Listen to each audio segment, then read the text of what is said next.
नमस्कार स्वागत करुछि आउ एक वीडियो रे। एई वीडियोटी होछि जेउ माने कि पीएम किसान योजना रे पैसा पाउथिले तो एई वीडियो को संपूर्ण भाव रे देखंतु। पीएम किसान योजना रो कटिबा को जाउछि बहु जनकर नाम, तो आपण मानकर नाम मध्ये कटि जाय पारे एवं आपण माने जदि पीएम किसान योजना रे पैसा पाउछन्ते ताहेले आपनको राशन कार्ड मध्ये कटि जाय पारे। तो कोन रहिछि अपडेट मु संपूर्ण भाव रे आपण मानको बुझे कि कहबी। आपण माने वीडियो को शेष पर्यंत देखंतु।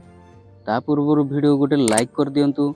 चैनल को जदि नुआ करी आछन्ते ताहेले सब्सक्राइब करके पाखरे थिया बेल आइकन ऊपर क्लिक कर दियंतु, जा द्वारा कि मु एमिति नुआ नुआ अपडेट देले आपण माने सर्वप्रथम पाई परिबे। तो देखंतु दर्शक बंधु, सरकार को तरफ गोटे इंपोर्टेंट नोटिस आछि जहा कि the department has identified certain suspected cases that may falls under the exclusion criteria outlined in the PM Kisan scheme guidelines. This included, for example, farmer who acquired land ownership after 1/2/2019 माने एठी सफा सफा बुझाए कि कुआ हेछि जे चाषी मानकर मध्य 1/2/2019 पर निज नाम को जमी ट्रांसफर करिसंती तो से माने पीएम किसान योजना रे इलिजिबल हे परिबे नाही। पीएम किसान योजना रे इलिजिबल हेबा पय हेले आपण मानको 2019 पूर्वरु जहाँ भी जमी अच्छे आपणकर से जमी को एग्रीस्टाक फार्मर रजिस्ट्री रे अपडेट करबा पय पड़िबो एवं कृषक ओडिशा पोर्टल रे अपडेट करबा पय पड़िबो। 2 नंबर रे रहिछि cases where more than one family members is receiving benefit both husband and wife and adult member and minor. आपणको फैमिली रे जदी गोटे रु अधिक व्यक्ति पैसा पाउछन्ती पीएम किसान योजना रु ताहले आपण मानकर मध्य नाम कटि जाय पारे।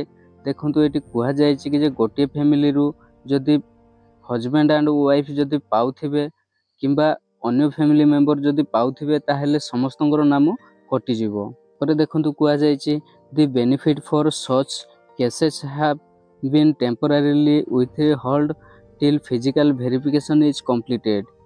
Farmers are requested to check their eligibility status on Now Your Status of PM Kisan website mobile apps. जायछि कि जे पर्यंत आपनकर फिजिकल वेरिफिकेशन कंप्लीट हेइनी ताहले सेते पर्यंत आपनकर पीएम किसान योजना रो जेते भी किस्ती आसीबार अछि से सब होल्ड हेकि रहइबो।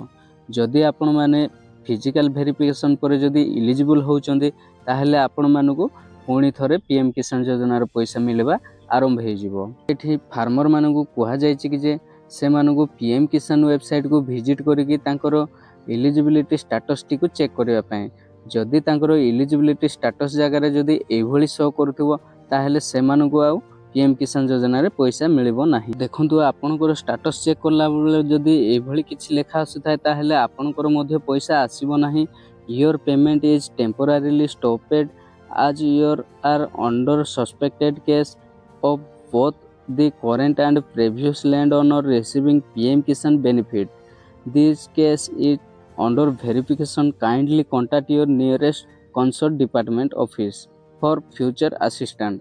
तो एठी कुआ जायछि कि जे पूर्वर जो लैंड ओनर थिले से माने मध्य पीएम किसान योजना रे पैसा पाउछन्ते आउ एबे जो आपण पाउछन्ते पैसा तो सेति पय दुई जन को एथिरे एलिजिबल हे परिबोनी, केवल जणे ही एथिरे एलिजिबल हे परिबे। कहार हेले नाम कटिबार अछि तापरे आपण माने पैसा पाइबे। तो एमिति किछि जदि आपनकर केस रे देखा जाउछि ताहेले आपण माने आपनकर निकट रे जेउ भी डिपार्टमेंट ऑफिस अछि तो आपण माने सेही ऑफिस को जाई के जोगाजोग करंतु। तापरे आपनकर वेरिफिकेशन करि नियंतु। आपनकर वेरिफिकेशन कंप्लीट हैला परे जाई कि ना आपनकर पीएम किसान योजना रे पैसा टी आसीबो। जे कोनसी गोटे ब्राउजर को ओपन करनियंतु। ओपन कर सारला परे pmkisan.gov.in लिखि के सर्च कर दियंतु। pmkisan.gov.in लिखि के सर्च कर सारला परे आपण माने पीएम किसान रो ऑफिशियल वेबसाइट को आसी जिवे। मु ए वेबसाइट रो लिंक मो डिस्क्रिप्शन रे मध्ये दे देछि। आपण माने चाहिले सेठु मध्ये डायरेक्टली आसी परिबे। एठिके आसिला परे कोन करिया पय पड़िबो देखंतु। आपण मानको एठी गोटे ऑप्शन अछि नाउ योर स्टेटस। तो आपण मानको एई ऊपर क्लिक करिवार अछि। एई ऊपर क्लिक कर सारला परे देखंतु एभला किछि इंटरफेस टी ओपन हे जिवो। तो आपण मानको एठी आपनकर रजिस्ट्रेशन नंबर एंटर करिवा को पड़िबो। जदि आपनकर रजिस्ट्रेशन नंबर टी आपण माने जानि नाहंती ताहले आपण मानको नाउ योर रजिस्ट्रेशन नंबर ऊपर क्लिक करिवा पय पड़िबो।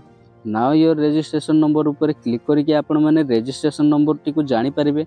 जदि रेजिस्ट्रेशन नंबर जानिचंती ताहले आपण माने ए जगह रेजिस्ट्रेशन नंबर टी को एंटर करि नियंतु। एंटर करि सारला परे ए जो कैप्चा कोड टी देखा जाउची एई कैप्चा कोड टी को एई बॉक्स मध्ये रे एंटर कर दियंतु। एंटर करि सारला परे आपण माने गेट ओटीपी ऊपर क्लिक कर दियंतु। गेट ओटीपी ऊपर क्लिक कर सारला परे आपण को रजिस्टर मोबाइल नंबर गोटे ओटीपी आसीबो। सेही ओटीपी टी को एंटर करि सारला परे आपण माने सबमिट ऊपर क्लिक कर दियंतु। सबमिट ऊपर क्लिक कर सारला परे आपनकर स्टेटस टी शो हो जिवो। जदि आपनकर केस रे से भली किछि शो होउथाय ता जदि आपनकर केस रे से भली शो होउतिबो ताहले आपण माने निकटर जेउ भी कृषि ऑफिस अछि तो आपण माने कृषि ऑफिस को जाई कि जोगाजोग करंतु। देन आपण मानकर फिजिकल वेरिफिकेशन कंप्लीट करे नियंतु। ओडिसा रो प्रति ब्लॉक को गोटे गोटे एई भले लिस्ट आछि। सेथिरे कोन कुआ जाय छि ना सेही लिस्ट रे जदि से मानकर नाम थिबो ताहले से मानकर राशन कार्ड रो नामटी कटि जिवो।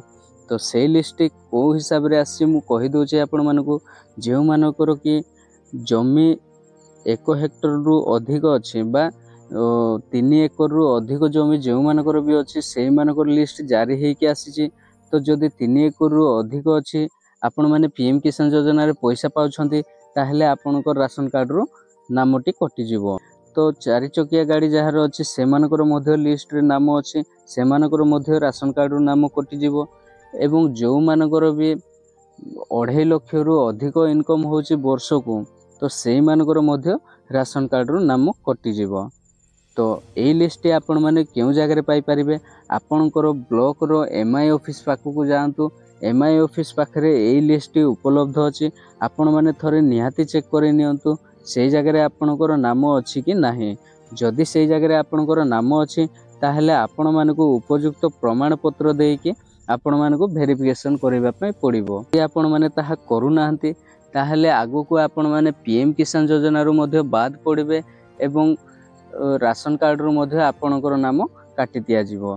तो दर्शक बंधु ये थिला आज रो संपूर्ण अपडेट। वीडियो टी जदि पसंद आसी ताहले निहाते गोटे लाइक करंतु।